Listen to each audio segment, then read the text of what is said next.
Primero, vamos a ver un poco, explicar qué es, cómo funciona esta herramienta de evaluación, qué es lo que mide, para qué nos sirve y qué limitaciones tiene, ¿vale? Y luego vamos a ver las gráficas con el resumen de los resultados, ¿vale? Entonces, primero de todo, bueno, el CBAS es una herramienta de análisis, de registro y de codificación de la conducta del entrenador, o sobre todo en relación a las instrucciones del entrenador en un contexto natural, ¿no? Es decir, en el contexto de la competición, o también podríamos hacerlo en el contexto del entrenamiento. El objetivo principal, sobre todo, es que tú tomes conciencia, que esto te sirva a ti para ver cosas que normalmente pues, se pierden, que no se contemplan, y que por tanto tomes más conciencia de cómo comunicas en función de la fase del juego o de lo que ocurría, ¿no?, en el partido. Lo divido por tramos. El partido eran a 40 minutos por parte, entonces lo divido en 4 tramos de 20 minutos, ¿no? Esta primera gráfica del minuto 1 al 10, ¿vale? Aquí podemos ver que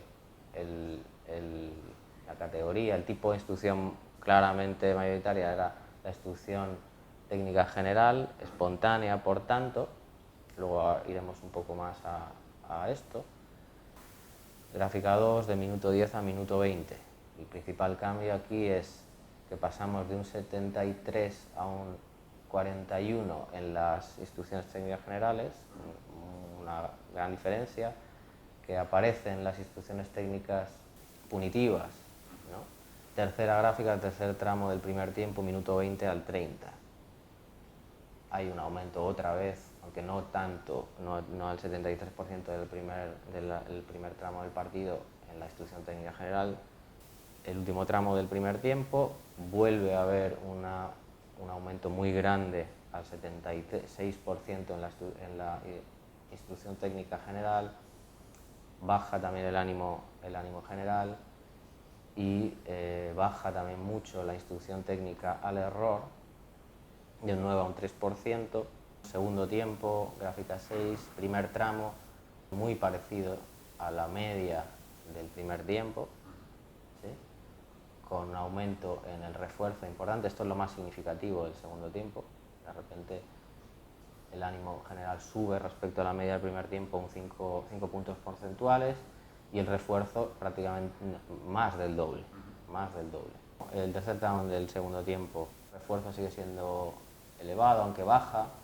El ánimo general baja también importante, y aumenta de un 49 a un 59% la instrucción técnica general, ¿vale? También sube mucho, a un 15%, la instrucción técnica al error. Estos cambios, a ver, obviamente están muy relacionados con lo que va ocurriendo en el partido, ¿no? Sobre todo. Sobre todo. En la gráfica 9 aquí hay un cambio importante. Baja también mucho, del 59 al 42%, las instrucciones técnicas generales, y aparece ánimo general con un 32%, ¿vale? Este es el último tramo del partido. ¿Es el dato más alto de ánimo general? Sí, con mucha diferencia. Con mucha diferencia, ¿vale? Tiene todo el sentido. Final de partido, hay más fatiga. Bueno, es un momento más para dar ánimos y hacer que el jugador aguante un poco más esa fatiga. Muchas cosas que nosotros podemos hacer desde fuera, el feedback a los jugadores, va en función de lo que está ocurriendo en el partido. Si mi equipo entra bien actitudinalmente, tácticamente, técnicamente, seguramente hablaré muy poquito.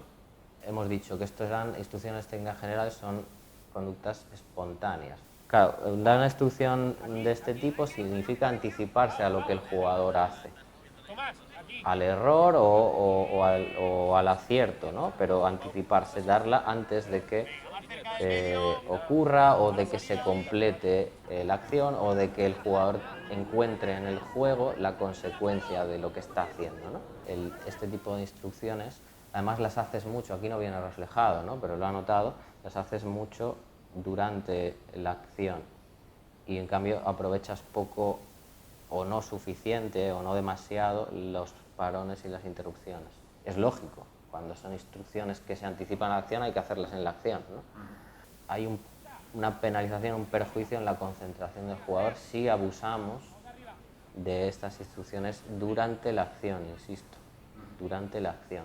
Y te diría que incluso como estás haciendo ahora, aún lo polarices más. Periodos de más instrucción, incluso a veces de mucha, con periodos de poca.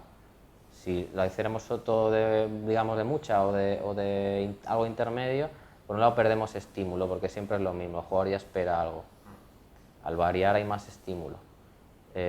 Y por otro lado, generaríamos dependencia en el jugador, aparte de los perjuicios que puedan tener, como hemos dicho, en el aprendizaje a largo plazo y en la concentración.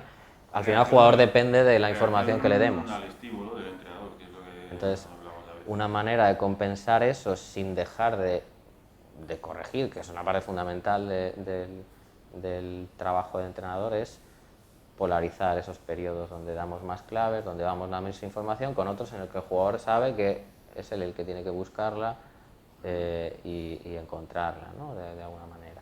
Utilizo más las sesiones, incluso después de la sesión o cosas así, o a través de vídeo, imágenes y tal, para hacer correcciones. La posibilidad de que esto es competición y al final, bueno, pues sí que a lo mejor es un poco elevado para tal. Claro, no, sin eso está claro, que es obviamente por eso, ¿no? Tú has dicho bien rendimiento inmediato. Sí, Claro, es obvio que... Pero cuidado con lo último que he dicho, es decir, puede haber un perjuicio en la concentración del jugador, con lo cual al final perdemos más rendimiento. O sea, hay que tener cuidado, sobre todo en cuándo, más que en cuánto, en cuándo hacerlo. Otra característica es que es quizá demasiado lineal la comunicación y tratar de, como os he dicho, de polarizar las frecuencias, también polarizar en la intensidad de la comunicación. Si siempre comunicamos con un nivel de intensidad o con un estilo similar, perdemos estímulo. Al final la información impacta menos en el jugador, que es lo que queremos, ¿no? Cuando comunicamos. Por lo tanto, que el refuerzo sea más refuerzo, en el sentido de más estimulante, y si hay que usar la punición, que también se note. De hecho, la ventaja de usar poco el castigo es que cuando lo usamos tiene mucho impacto. Y teniendo en cuenta, por tanto, ahí adaptarse a lo que ocurra en el partido, no solo a nivel táctico o técnico, sino a nivel afectivo, ¿no? A nivel emocional que comentabas, ¿no? Como haces al final muy bien, ¿no? Últimos minutos, el ánimo general aparece de un 7% a un 32%, a eso me refiero.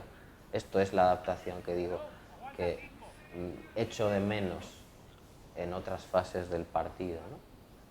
Tú digamos que lees al rival y le das ya la información al jugador. ¿Por qué no le das la información del rival para que el jugador haga ese último paso? ¿Entiendes lo que quiero decir?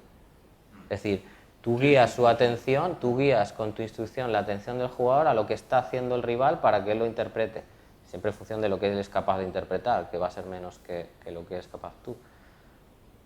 ¿Entiendes lo que quiero decir? Estamos reduciendo la incertidumbre del jugador, ayudándole a que lea mejor el partido, pero dejándole que lo haga él.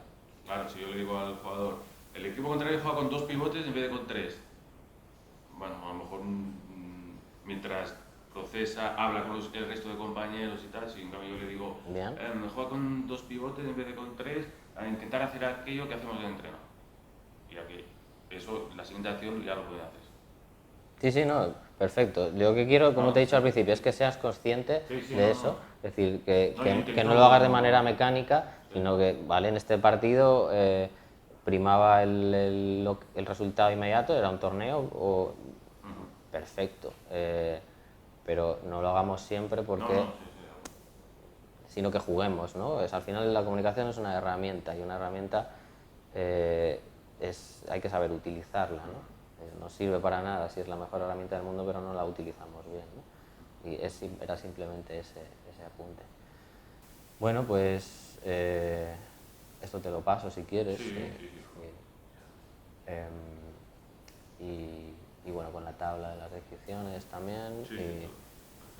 Y no sé si tienes alguna cuestión o que se nos queda algo. Que a mí me sirven, o sea, todas estas cosas me sirven, y me gustan y me ayudan.